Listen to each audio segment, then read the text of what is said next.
What's the name of the Instagram account? It's upcycle now. So, Yeah, you have to get closer and then. Yeah. See, I just created, so I only have 3 posts, and then only 16 people follow me. Maybe you can follow me, so I have more people to follow my Instagram. So I can have more interesting content in English and also in Chinese to share with all you guys. Now, before we met and I was prepping for this, I said, oh, I'd like to talk about your Instagram and share some things. And you said, oh, I took it all off my Instagram. Yeah. And there's a secondary discussion here about sort of social media and its effectiveness. And you were saying that it's not catching people. Instagram is not working for you in some way? Yeah, I tried at first with Instagram, but then somehow the feedback is not really good. That's why I try another media, Facebook, to see if people, different kind of audience is using Facebook, because apparently there are people in different ages to use Facebook as their media to browse different information, and including different, including like housewife and then older adults, and which I really get lots of them to subscribe or like follow my page on Facebook, which is quite successful. And most of them I can reach them because they are like Chinese speaking, so we speak the same language, and it's easy to reach more people to realize what I'm doing, which is quite successful right now. But which kind of people are you reaching on Facebook that you weren't reaching on Instagram? I think that older, like about 40, those housewife or like mainly is women, 40 above women, then I can reach more of them through Facebook. Okay, so it makes a bigger difference that you've noticed there's a bigger difference between the two social media platforms. Yeah, exactly. But then you've gone back to Instagram. Yes, and I go back to Instagram a few days ago because for my previous Instagram is more related to my life, but for this Instagram that I newly created is related to mainly what I'm doing as upcycling and handcrafting. So I want to focus more on this and to let people have a theme already. Like when they say upcycle now, they already associate, oh, I'm doing something related to upcycling and handcrafting DIY. For recycling is mainly you have a paper, or you have a piece of paper, or if you have a bottle, which you just buy a drink and then it's empty, and then you wash it and then you put it in the recycle bin to recycle. It can turn to be some downscale material to use. Maybe people will sell it, and then that's it, that's the end. But for upcycling is, let's say I have a bottle, and then I can just clean it and then I recreate to a vase, or I make another time of decorations and then become another higher price, higher value product. That's called upcycling. It's originally is a milk carton, and then I wash it and then I cut it, and then now it's become a card holder with you can put your money and then put your name card and then you can use it. I start because it's mainly for eco-friendly reason. There are lots of waste in Hong Kong, but they're actually very valuable. We can really make good use of it, and they have a higher value to reproduced and reused. That's why I don't want them to go to the landfill straight away. I want them to really give them a second life, to go back to our daily life. That's why I start thinking of I observe what people life is, what they need, and then I was thinking the material on hand, can I really use it to make other stuff that will be useful in our daily life? So to influence people, let them know, hey, this is not really the end of the life of this thing. You can really be creative. But you have to put some effort in to show the next stage of that material. So like you have a card holder, and this is from a milk carton. Yes. So it's not immediately obvious that someone's going to think there's more life to this after they've emptied it. So you have to convince them, but then you have to have a person in the way of that process, that mental process, to realize, oh, there's more I can do with that. Like children, they know they love playing with random stuff. And when I was a child, I used to watch art shows, and they would say, oh, you should get your dad's steak and kidney pie tin, and you can get a spudger and you can like stencil into the metal of it and create something with it. Right? So for children, I think it's easier, but when as an adult, you're using it as just to carry milk from A to B, as in fridge to coffee cup, and then they want to throw it, you have to get in the way of that and say, well, there's more to it than that. We can do something with this. Yeah. Right, but that thinking isn't as prevalent. Like children, like I say, go back to children, you go to art class at school, and they say, bring some milk cartons in, and we'll make a robot, we'll do something with it. But then you lose all that. We don't tend to focus on that anymore as adults. Yeah? That was my thing, that's it. Okay. When you're talking about the process, I'm just trying to find a flaw. I'm just trying to play devil's advocate in a sense, like it's not immediate to other people to think, right, I can do something with this. Okay. So if you are going to show people, that means you have to show nearly everybody to remember to do something with it. Yeah. To make something, and then who has the time to want to make something like this? I have the time. Yeah, you do. Yeah. But like, say you're one of the few in Hong Kong, so so many people don't have the time. But then this, what we're doing here, I want to share this in case other people have the time, and then obviously we can pay it forward, so to speak, and then they can try it themselves. Yeah. Of course, they can try themselves. Yes. And I've explained so much, I forgot the original point. But it's like, how do you carry this further? How do you get it? Because if is it on a one-to-one basis? How do you communicate the upcycling? Other than I do it on my own and then put it on the social media, I also do workshop to let people learn how to do it, and then we do it together. And also I also have my products selling in some of the retail store and some of the cafe that I used to go, and then people just go for coffee, but then say, oh, there's something interesting on the shelf, and then they can also pay attention and know more about this kind of upcycling projects. And where do you sell? I mean, actually, first, before we ask you where do you sell it, what do you make? So we have a card holder here. Yeah, we have a card holder here, and actually we have two types. One, this is like a landscape one, and I'll bring it closer to the cameras. Okay, and this is like a horizontal one. Oh. This is a landscape one, which you put the stuff from here, and also you open it from here. And then for the horizontal, the strict one is you put it like this, and then open up is from the side here. Which one's your favorite one? This is my favorite one. I can tell, because I actually prefer the craftsmanship on that one. Yeah, I really like. This is my second version. At first, I only make the landscape one, just a simple notebook with some paper. I also collect from different channels, and then also with second version, which is like this with the side already. Very beautiful, and you open it up. It's actually the handmade paper that I made in my leisure time. So it's like really a tailor-made notebook. You make this paper yourself? I do. But where do you get that paper from? I get this paper from, some people will contact me through Facebook, say, hey, I have some material and they are quite new, and do you want it? I say, oh, why not you just bring it to me first, and then I will, when I have time, then we'll think about, oh, what can I use with it? It's very interesting because I just have to stock everything first, and then one day idea come, and then I'll have everything on hand. I can start doing what I want to do.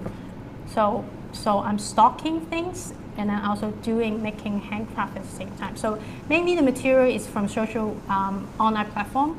There's some groups that I joined. People give away stuff for free because they don't need it, but they know that this is still good in condition, and then they will give it out and see if there's other people would like to use it. Maybe they really need it, then we just redistribute the material in a correct way. So if we start with this card holder, how much do you sell this for? Oh, this one I actually have like free pricing. You can buy it for $1, $2, $50, whatever value you think is worth it, then you can just take it. So it's just like they just tip.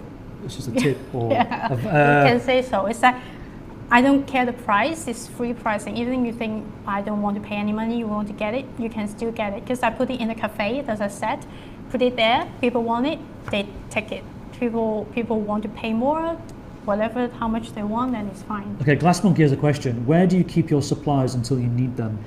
I actually do not have a studio or workshop, so I make all my handcraft at home. So I stock everything in my bedroom, and then my bedroom is where I work, where I store things, and my warehouse. You don't have a fixed price. They can just give whatever they feel is for the valuable. card holder and also for the for the card holder, because this is my very first upcycling product.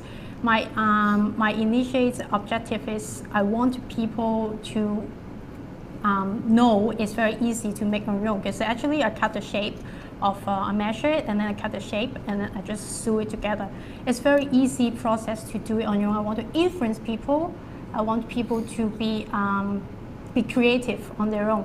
So that's why I'm not selling for money. I'm just selling for my idea and my story behind. I want you to be influenced. That's why it's free pricing. Okay, and how many coffee shops? I mean, how many places do you sell these kinds of things? Right now, I'm selling my stuff in 3 different places. They all share with the same idea of eco-friendly. They want to have a better environment. So that's why I feel like we have the same concept, same ideas. It's good to try with them. Sometimes I will, in my neighborhood, I do classes with people who are interested, because as I say, I always go to the coffee shop, I sell the stuff in my neighborhood, and they always have some workshop, and I will try to work together in the future more often to show people how to make the book, how to make the card holder, and other stuff that I am going to invent it in the future. Surely making paper is a task in of itself. Like, how long does it take to make like a sheet of paper? Oh, it actually takes quite a long time. First, you have the paper on your hand, no matter what kind of paper. So you have to mix it, and then you have to dry it.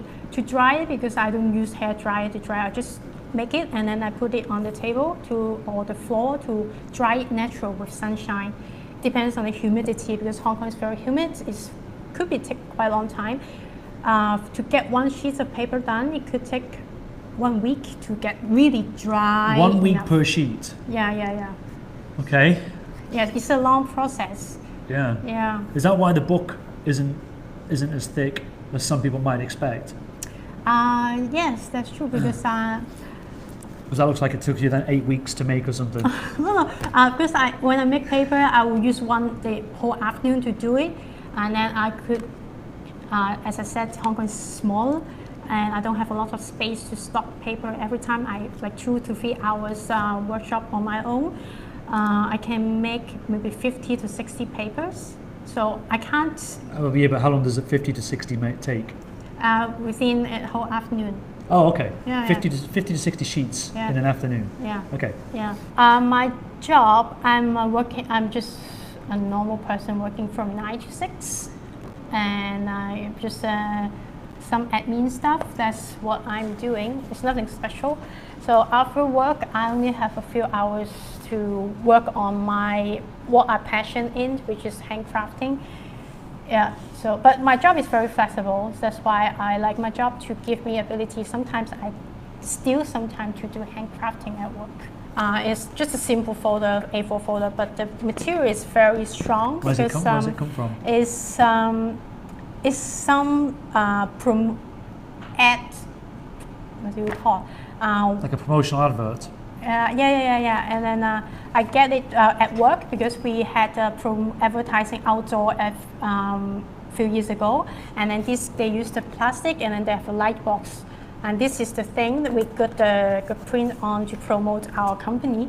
That's why once the promotion finished, then I have this material, and the edge is very useful because it's very, very strong, and it's very good to make good use of it, to make some file and some folder as well. So that's why you see the pattern is some very unique, and the same is yellow, because that's our company corporate color. And it's a folder you can put. Where did you get the Velcro from? I know it's a tiny detail, but did you get that Velcro from somewhere? Or did you buy it? I steal some of the Velcro from the office. Upcycling and theft. Okay. Yeah. You said you made some bags. So you got just to recap. There's bags. There's a powder. Yeah, card wallets, books, the Filofax or the card wallet, paper wallets, and then. And then this is what I recently worked on very hard.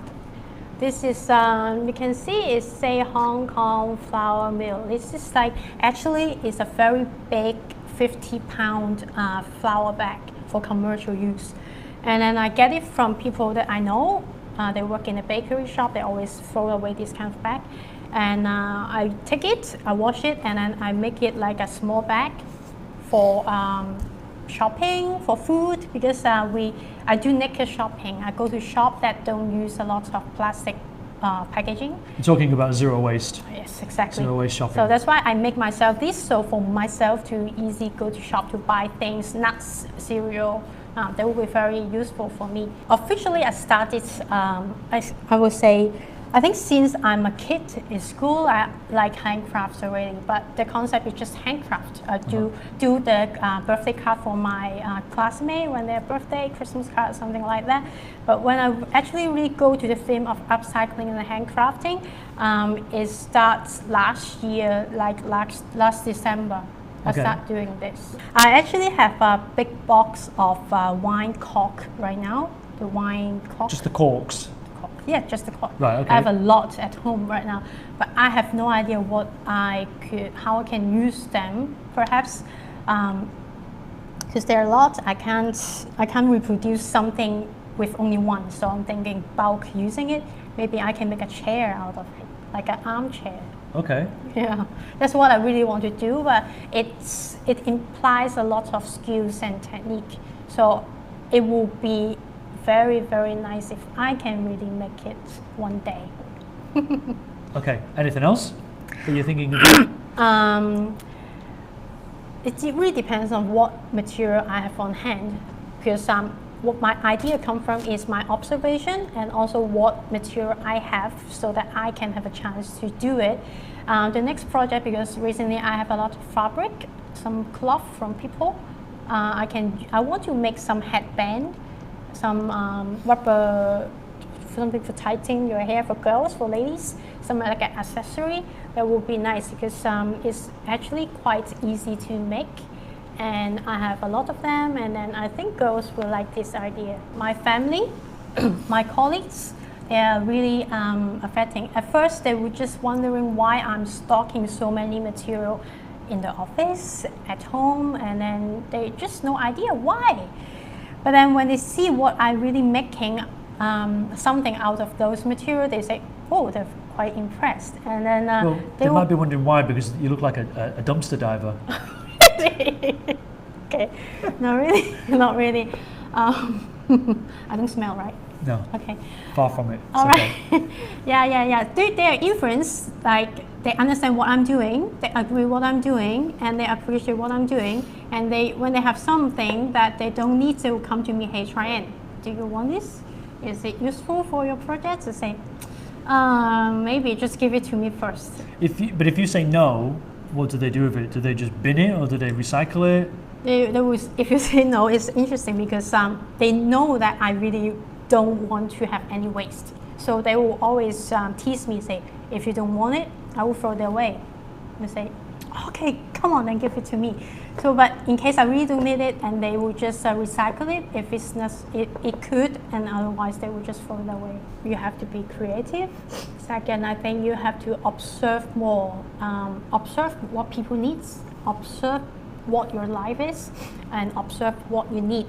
Let's say if, for example, for people, like I make this notebook out of the idea because I realized some people really like nice pattern or unique pattern notebook, and then they really do writing instead of typing on their phone. So I feel like, oh, maybe a notebook will be useful for people who like this.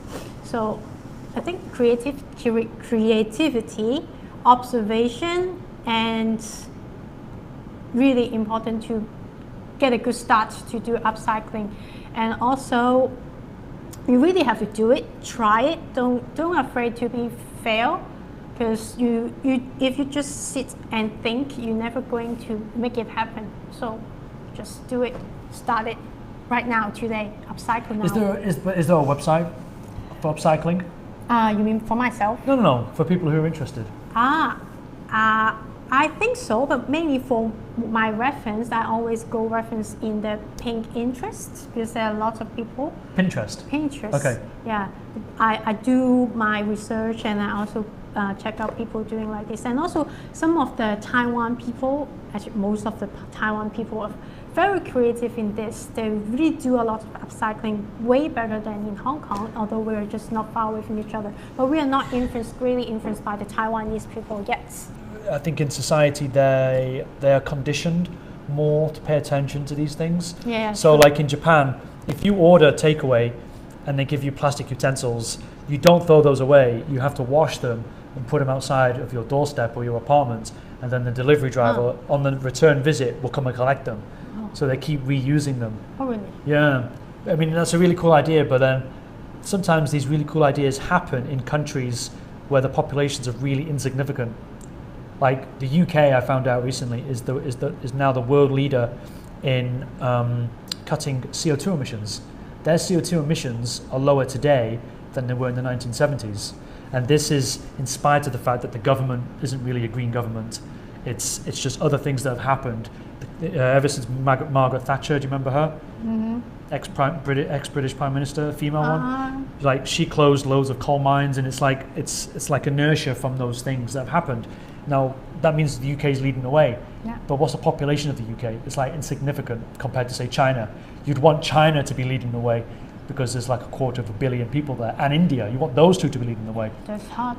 Right? So there's all these really cool things. You think, yay, we're making these great steps, but at the same time, another country isn't going to sort of like it will take a lot for China to say, okay, we will create a program where we recycle these knives and forks, and we convince the Chinese people to put them out at night time after they've washed them to then take them away. That would be awesome. But then there's a catch-22 because you need a motorcycle. You've got to spend more CO2 to pick them all up again. Yeah. Right? But the other alternative is to say, if they use Food Panda, some sort of food delivery service, is to put a little checkbox and say, you don't want these items. Oh yes, they do now. Right. Yeah. And then they don't ever get them. Yeah, and you then there's have nothing to recycle. options, like you can choose what you do.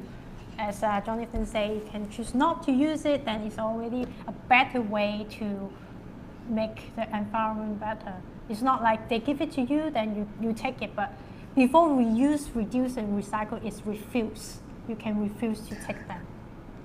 That's the 4th R. which is not promoted as much. What do you do at home besides upcycling? Like what do you do to sort of minimize, because what we're talking about here is minimizing our carbon footprint overall. So what do you do? What else do you do in that regard? As a Hong Konger. Okay.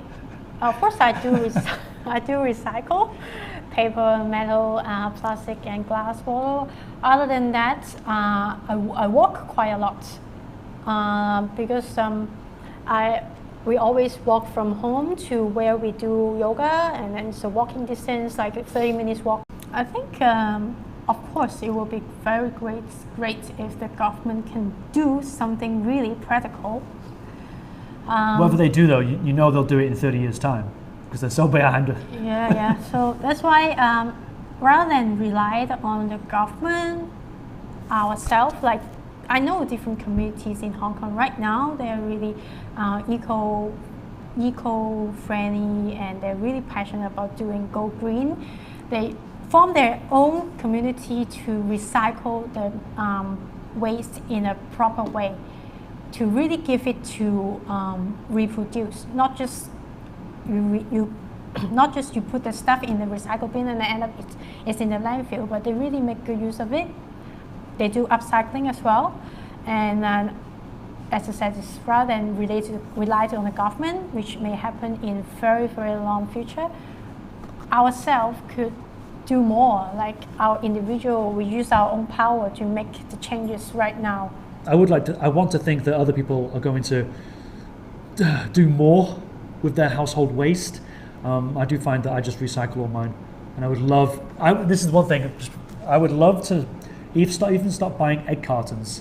Mm-hmm. But I don't trust the quality of the eggs in China, coming from China. Because if I did, then I could just take a box and go to my local market and just ask them to fill up the box. But instead, I have to buy egg cartons every day. right? So I'm wasting. I'm aware. I'm somebody who wants to recycle and lower my carbon footprint as much as possible, but it annoys me that because I don't trust Chinese quality eggs, I have to get them from Denmark or America, and they're imported. I'm unnecessarily adding fuel to the fire that is, you know. Yeah. It's not so simple, is it?